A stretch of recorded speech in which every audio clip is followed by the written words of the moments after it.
Picture this. You're sitting around a table with people you thought were your closest friends, sharing your biggest dream with excitement and vulnerability, only to watch their faces twist into cruel laughter. They point at you, whisper behind their hands, and make you feel like the most foolish person in the world. That moment when the people you trusted most crush your spirit with their mockery. It's a pain that cuts deeper than any stranger's insult ever could. But what if I told you that?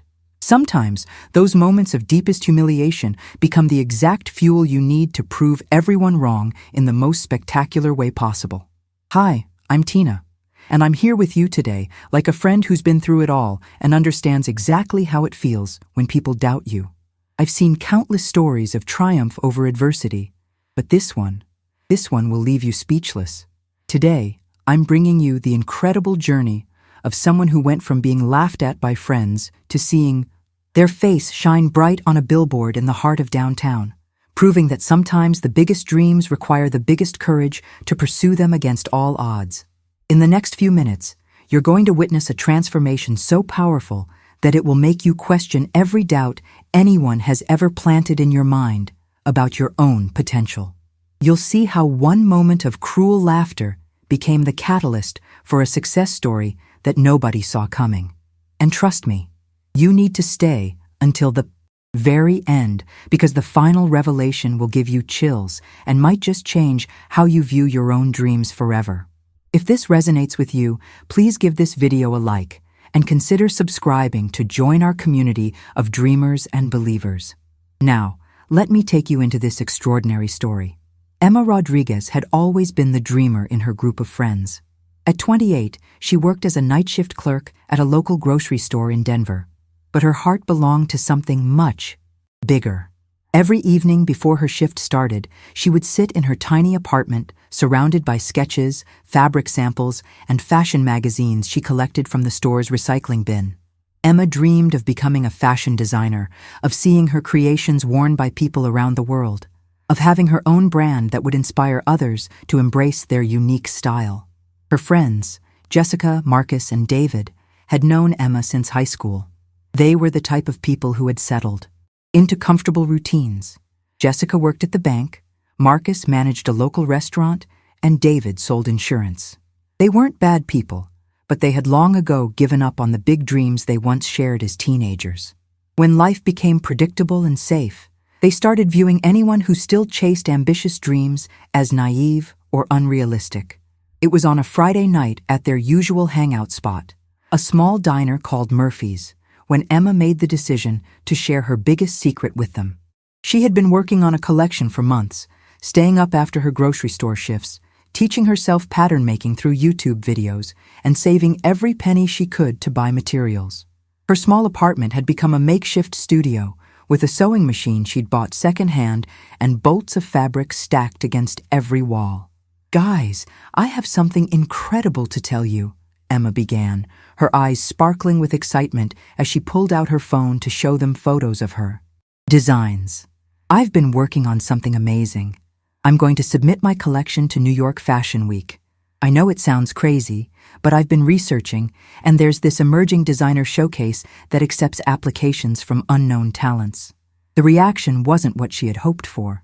Jessica was the first to laugh, a sharp, dismissive sound that cut through Emma's excitement like a knife. "Fashion Week? Emma, are you serious? You work at a grocery store." Marcus joined in, shaking, his head with a patronizing smile. "Come on, Em. Those people went to fancy design schools and have connections we can't even imagine. You're living in a fantasy world." David, perhaps trying to be the voice of reason, added his own dose of reality. "Look, Emma, we love your little hobby, but let's be realistic here. Fashion Week is for professionals, not for people who learn to sew from internet videos. You're just setting yourself up for disappointment." The laughter continued, and Emma felt her cheeks burn with shame and embarrassment. Jessica leaned forward, her voice dripping with false concern. "We're just trying to protect you from getting hurt, honey. Maybe you should focus on getting a better job at the store or taking some business classes at the community college. You know, something practical." Emma sat there, clutching her phone with the photos of her designs, feeling smaller and smaller with each cruel comment. These were supposed to be her friends, the people who supported her dreams and believed in her potential. Instead, they were crushing her spirit with their narrow view of what was possible for someone like her. Someone without a fancy education or family money. Someone who had to work night shifts to pay rent while pursuing her passion in secret. "You guys don't understand," Emma whispered, her voice barely audible above their continued chuckling. "These designs mean everything to me. I've put my heart and soul into every single piece." But her words only seemed to fuel their amusement. Marcus rolled his eyes dramatically.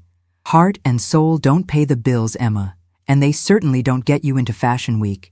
You need to wake up from this dream before you waste more time and money on something that's never going to happen." The words hit Emma like physical blows, each one designed to diminish her dreams and make her feel foolish for daring to reach beyond what they considered her station in life. But as she sat there, surrounded by the laughter of people she had trusted with her deepest aspirations, something unexpected happened. Instead of crumbling under their mockery, Emma felt a fire begin to burn in her chest. It started small, like an ember of defiance, but grew stronger with each dismissive comment they made. The familiar coffee shop suddenly felt suffocating, the warm lighting that once seemed cozy now highlighting the cruel smirks on faces she thought she knew.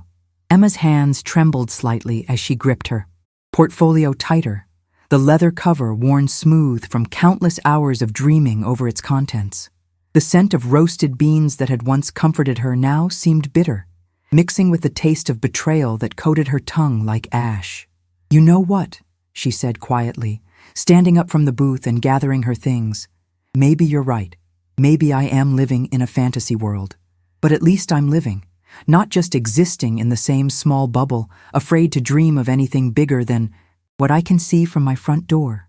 Her voice carried a strength that surprised even her, cutting through their continued chuckles like a blade through silk.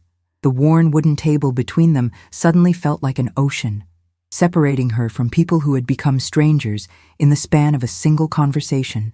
The fluorescent exit sign seemed to beckon her toward freedom, its green glow promising escape from this suffocating judgment. Jessica's laughter faltered slightly at Emma's sudden change. In tone, her perfectly manicured nails tapping nervously against her coffee cup like a woodpecker against bark. "Emma, don't be dramatic. We're just being honest with you because we care." But there was something hollow in her voice now, a defensiveness that hadn't been there moments before, as if she sensed the ground shifting beneath their long-established dynamic. The forced smile on her glossy lips couldn't mask the flicker of uncertainty in her eyes, the first crack in her armor of superiority. "Honest?" Emma's voice grew stronger, more confident, her brown eyes flashing with determination that seemed to illuminate the dim corner booth. "You call crushing someone's dreams honest?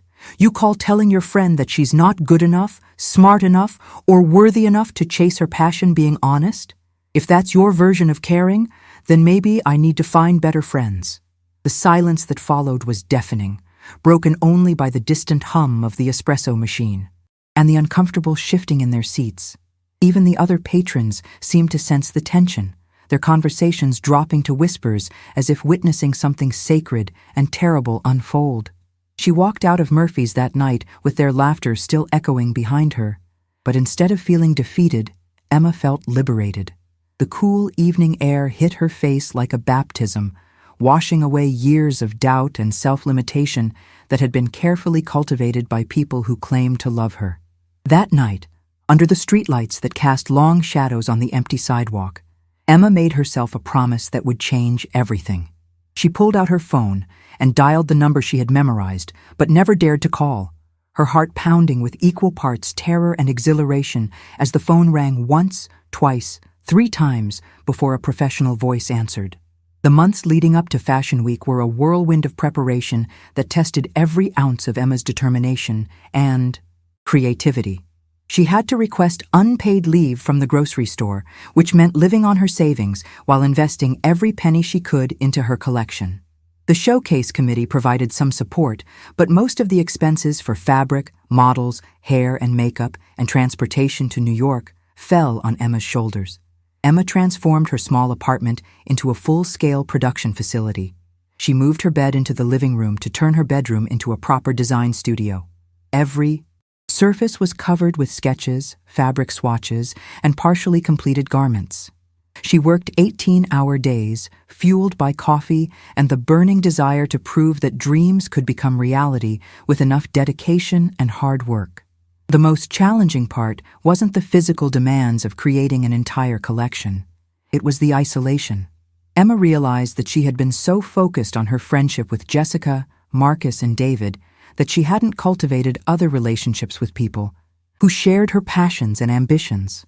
Now, as she prepared for the biggest opportunity of her life, she found herself working alone, without a support system to help her through the inevitable moments of doubt and exhaustion. But Emma discovered something powerful during those lonely months of preparation. She didn't need validation from others to know her work was good. As each piece came together, as she solved design challenges and pushed her creative boundaries, Emma's confidence grew stronger. She started posting photos of her progress on social media, not seeking approval, but simply documenting her journey. To her surprise, she began attracting followers who were inspired by her story and her designs. One of those followers was Maria Santos, a fashion blogger based in New York who had been watching Emma's journey unfold online. Maria reached out through direct message, offering to help promote Emma's showcase and even volunteering to assist with backstage coordination. During Fashion Week, "I've been following your story," Maria wrote, "and I'm amazed by your talent and your courage. What you're doing, chasing your dreams despite what everyone said, it's inspiring thousands of people who feel stuck in their own lives." Through Maria, Emma connected with a community of emerging designers, fashion enthusiasts, and supporters who understood the struggle of pursuing creative dreams without traditional advantages. For the first time since leaving her old friends behind, Emma felt like she belonged somewhere, surrounded by people who celebrated ambition rather than mocking it. As the Fashion Week date approached, Emma faced her biggest challenge yet: finding models for her runway show. Professional models were expensive, and her budget was already stretched thin. But the fashion community she had discovered online came through for her again. Several aspiring models reached out, willing to work for the experience and the opportunity to be part of something special. They believed in Emma's vision and wanted to be part of her success story. 2 weeks before Fashion Week, Emma received an unexpected text message from Jessica. "Hey Em, heard through the grapevine that you're actually doing that Fashion Week thing. That's cool, I guess. Maybe we should get together soon and catch up." Emma stared at the message for a long time before responding simply, "I'm pretty busy with preparations right now, but thanks for reaching out." She felt no anger toward her former friends, just a profound sense of how much she had grown since that night at Murphy's. Their opinions, which had once felt so important and devastating, now seemed small and irrelevant compared to the community of supporters she had built around herself. The week before Fashion Week, Emma packed her entire collection into carefully labeled garment bags and took her first flight to New York City. As the plane lifted off from Denver, she looked down at the city where she had spent her whole life, where people had told her to be realistic and give up on her dreams. Now she was literally rising above it all, carrying with her months of hard work, sacrifice, and unwavering belief in her own potential. Landing at JFK Airport, Emma felt a mixture of excitement and terror. This was it, the moment she had worked toward through countless sleepless nights and moments of doubt. The city that had seemed so impossibly far away when she was sitting in Murphy's diner, surrounded by laughter and mockery, was now spread out before her, ready to embrace her dreams. Her showcase was scheduled for the 3rd day of Fashion Week, giving her time to settle in and make final preparations. Emma had booked a small room in a budget hotel in Queens, far from the glamorous Manhattan venues where most Fashion Week events took place. But she didn't care about luxury accommodations. All her focus was on making sure her collection was perfect. The night before her showcase, Emma hung each piece carefully in her hotel room and walked through her entire presentation one final time. The collection told the story of urban dreams, designs that captured the spirit of people who worked ordinary jobs by day but harbored extraordinary aspirations. Each piece was wearable art that celebrated the beauty of ambition, the power of persistence, and the courage it takes to pursue a dream when everyone around you says it's impossible. The morning of Emma's Fashion Week debut dawned gray and drizzly, with that particular New York energy that makes everything feel both overwhelming and electric. Emma woke up at 5 a.m., not because her alarm went off, but because her heart was beating so fast with anticipation that sleep had become impossible. She lay in her small hotel bed, staring at the ceiling and listening to the sounds of the city waking up around her, trying to process the fact that today was the day that would either validate everything she had worked for or confirm her friend's prediction that she was living in a fantasy. Her phone buzzed with a text from her mother back home. "Mija, today the whole world will see what I've always known. You were born to create beautiful things."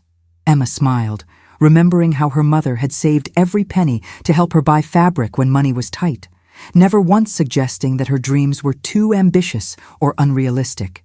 The memory of her mother's calloused hands carefully counting crumpled bills to buy Emma's first professional sewing machine brought tears to her eyes, a stark contrast to Jessica's mocking laughter when Emma had shared that same story months ago.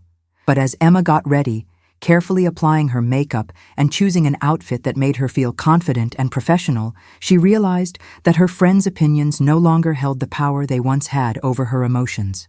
Whether her show was a triumph or a disappointment, she had already achieved something remarkable.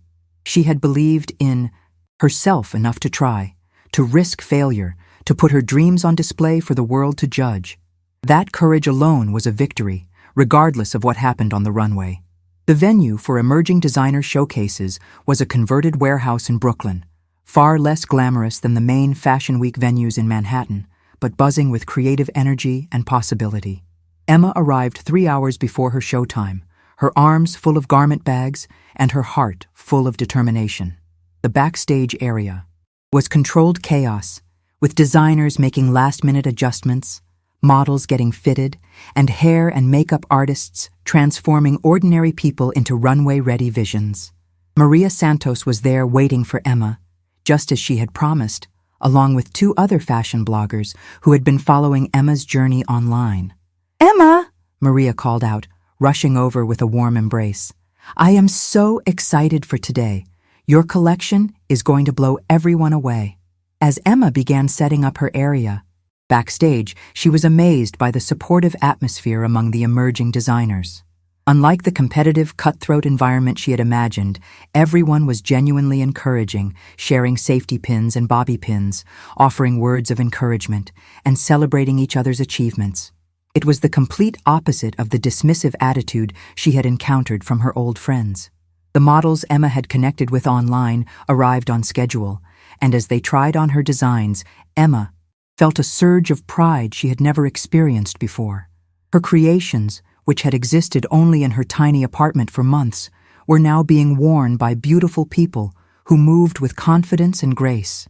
The designs looked even better than she had imagined, each piece telling part of the larger story she wanted to share with the world.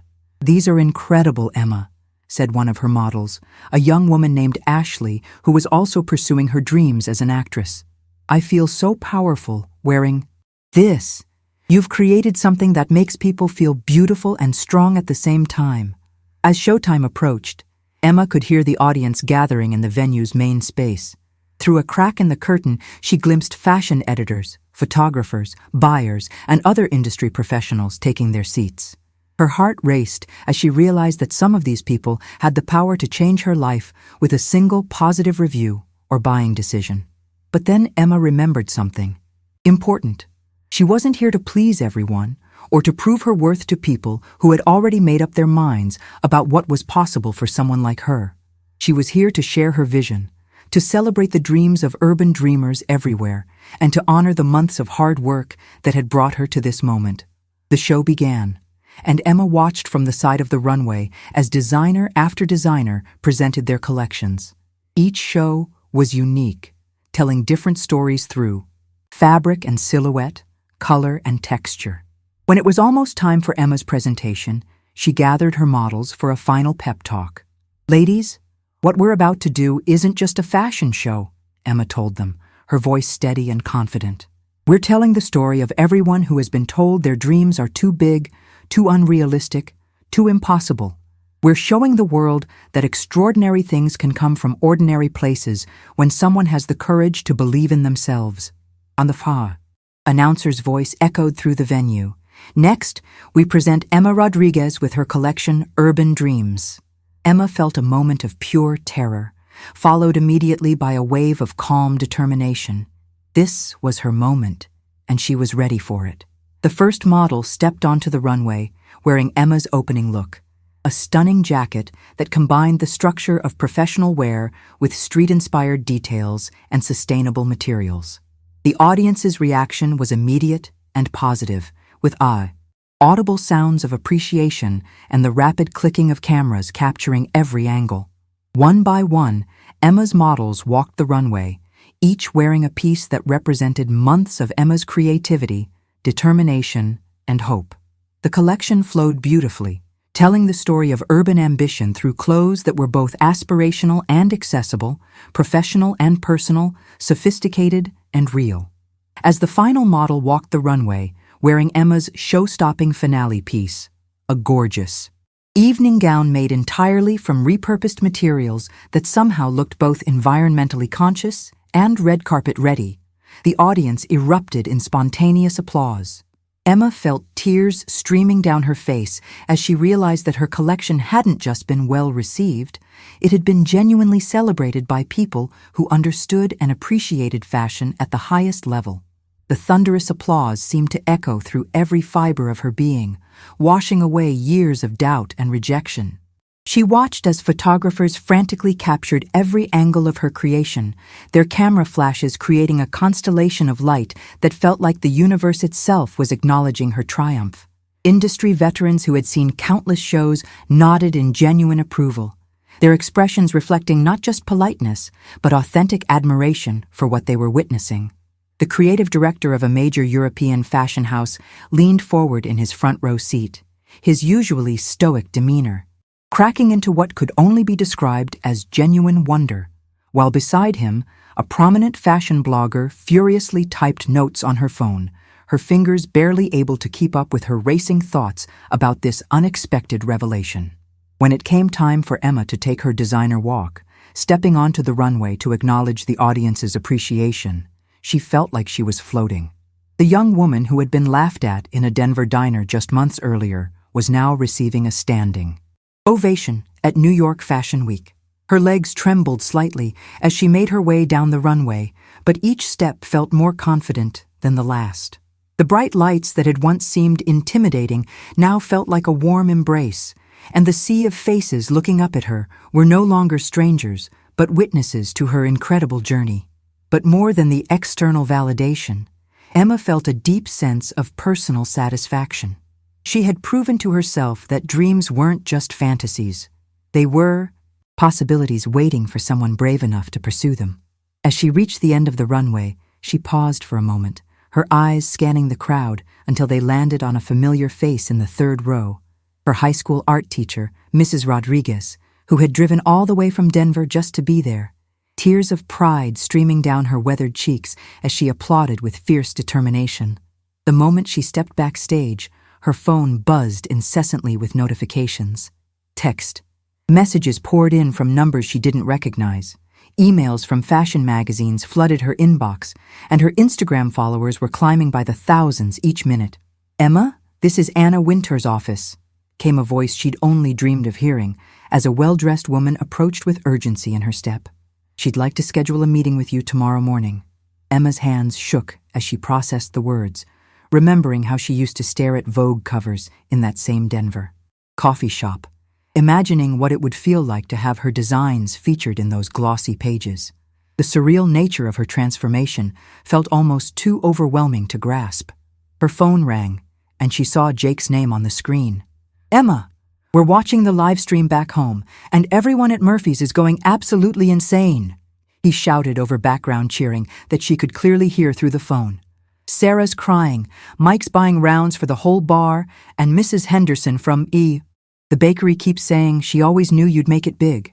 His voice cracked with emotion as he continued. "We're all so sorry we ever doubted you, Em. You proved that dreams really do come true when you refuse to give up on them."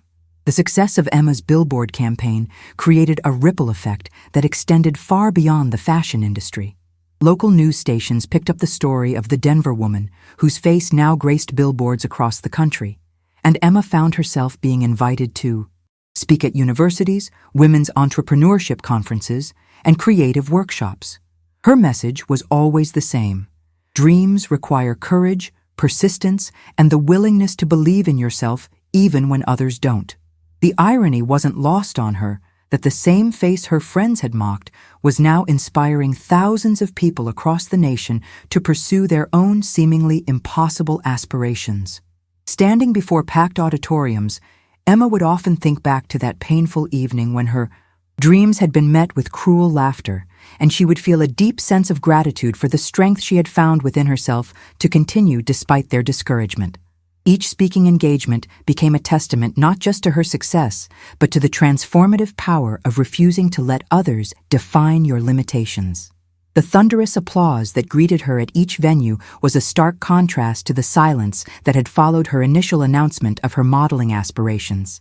And Emma savored these moments not out of spite, but out of a profound appreciation for how far she had traveled from that dark place of doubt and humiliation.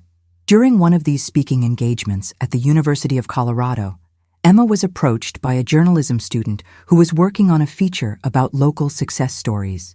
The young woman's eyes sparkled with curiosity as she clutched her recorder, clearly eager to uncover some dramatic tale of revenge or vindication. "Emma, I have to ask," the student said, leaning forward conspiratorially. "What happened with those friends who laughed at your dreams? Have you heard from them since all this success started?" Her voice carried the anticipation of someone expecting a satisfying story of comeuppance. Emma could see the hunger for drama in the student's expression, the way her fingers tightened around her pen as if preparing to capture some delicious moment of retribution. Emma smiled, remembering how important their opinions had once seemed to her, how their laughter had echoed in her mind during countless sleepless nights when doubt threatened to consume her resolve. "Actually, yes. I've heard from all of them, and in the most predictable ways imaginable," she said with a gentle laugh that held no trace of bitterness. The memory of their recent attempts at reconnection brought a wry smile to her face, tinged more with understanding than anger. "Jessica sent me a long message on social media congratulating me and asking if I remembered her from high school, as if we had been close friends rather than casual acquaintances. Marcus called my mom to get my new phone number because he wanted to discuss a business opportunity he thought I might be interested in, probably hoping to capitalize on my connections. And David showed up at one of my Denver trunk shows, acting like we had never stopped being close friends, introducing himself to other attendees as someone who had always believed in my potential. Each encounter had been awkward and transparent, their desperation to associate themselves with her success palpable and somewhat pitiful. The student pressed further, clearly expecting some dramatic confrontation or moment of revenge that would make for compelling copy. Her pen hovered over her notepad expectantly, and Emma could practically see the headlines forming in the young woman's mind. "How did you respond to them? It must have felt amazing to prove them all wrong, to show them just how mistaken they were about your abilities." The question hung in the air between them, heavy with the assumption that success should naturally breed vindictiveness, that triumph required the humiliation of those who had doubted. Emma's response surprised the young journalist, who had been prepared to write about triumph through vindication rather than triumph through grace. The student's expression shifted from eager anticipation to confusion, as if Emma's measured response didn't fit the narrative she had expected to uncover. "You know, I felt something I didn't expect. I felt sorry for them.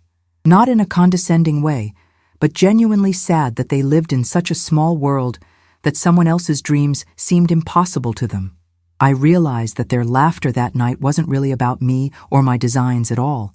It was about their own fears, their own abandoned dreams, and their inability to imagine that someone from their world could break free and achieve something extraordinary. Their mockery was really a reflection of their own limitations rather than mine."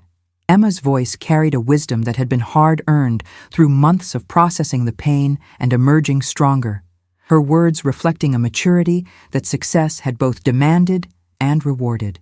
She paused, watching as the student scribbled frantically, clearly struggling to reconcile this gracious response with the revenge story she had hoped to write. The truth is, holding on to anger would have been like drinking poison and expecting them to suffer. My success isn't sweeter because they were wrong. It's sweeter because I discovered something about myself that no amount of external validation could have taught me. During the scholarship launch event, Emma was surprised to see a familiar face in the audience. Jessica sat in the back row, looking uncomfortable but genuinely interested in what Emma was sharing. After the presentation, Jessica approached Emma hesitantly, her earlier confidence replaced by something that looked like humility. "Emma, I need to apologize," Jessica began, her voice barely above a whisper. "That night at Murphy's, the way we treated you, the things we said about your dreams, it was cruel and wrong. I've been watching your success from afar, and I realize now that we weren't trying to protect you from disappointment. We were trying to protect ourselves from feeling bad about giving up on our own dreams." Emma looked at her former friend, seeing not the person who had laughed at her aspirations, but someone who was struggling with her own regrets and limitations. "Jessica, I appreciate the apology. I really do. But I want you to know that what happened that night, as painful as it was, actually helped me in ways you probably never imagined." Jessica looked confused, so Emma continued. "Your laughter forced me to decide who I really was and what I really believed about myself. It made me realize that I was giving other people too much power over my dreams and my self-worth. In a strange way, that night at Murphy's was the beginning of my real journey toward success, because it was the night I stopped caring more about your opinion than my own vision." They talked for a few more minutes, and Emma learned that Jessica had been struggling with depression and a sense of unfulfillment in her banking job. She admitted that watching Emma's success had made her realize how much she missed the dreams and ambitions she had abandoned years earlier. Emma offered to help Jessica explore what those dreams might look like now, understanding that everyone deserved the chance to rediscover their passion and purpose.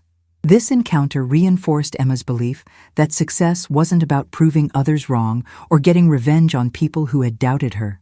True success was about becoming the person you were meant to be, and then helping others do the same. The billboard that featured Emma's face had become a symbol not of her triumph over her critics, but of the possibility that existed for anyone willing to believe in themselves, despite discouragement. As Emma's fashion brand continued to grow, she made the decision to keep her main office in Denver rather than moving to New York or Los Angeles as many people expected. She wanted to stay connected to her roots and continue showing young people in her community that they didn't have to leave their hometown behind to achieve their dreams. They could transform their hometown into a place where dreams flourished. The Denver fashion scene began to thrive around Emma's presence and influence. Other designers moved to the city, attracted by the supportive community Emma had helped create. Fashion schools started offering more comprehensive programs, and several major brands opened regional offices in Denver, recognizing the city's emerging status as a creative hub.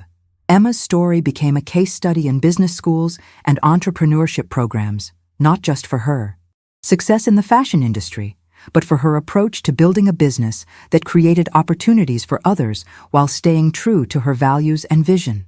She proved that success could be both personal and communal, both profitable and purposeful. 5 years after that night at Murphy's Diner, Emma stood once again on a busy Denver street corner. But this time, she wasn't alone. She was surrounded by a group of young designers who were part of her mentorship program, all of them preparing for their own Fashion Week debuts. As they looked up at the newest billboard featuring Emma's latest collection, one of her mentees asked, "Emma, did you ever imagine it would turn out like this when you first started designing?"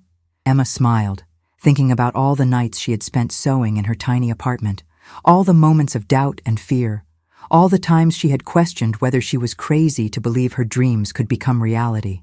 "Honestly, I imagined something much smaller," she admitted. "I thought success would mean seeing my clothes in a few boutiques or maybe having a small following online. I never imagined that my dreams would become a platform for helping other people achieve theirs." As the group walked away from the billboard, heading to Emma's studio to work on their latest designs, Emma reflected on the incredible journey that had brought her to this moment. The laughter that had once crushed her spirit had become the soundtrack to her determination.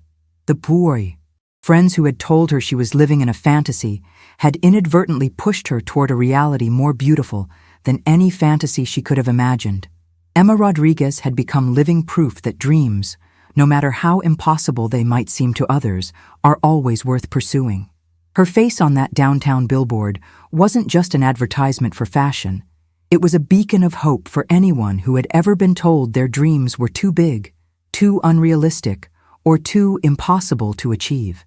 And sometimes, late at night when Emma passed that billboard on her way home from the studio, she would smile and whisper a quiet "thank you" to the people who had laughed at her dreams, because their cruel laughter had become the catalyst for the most extraordinary life she could have ever imagined.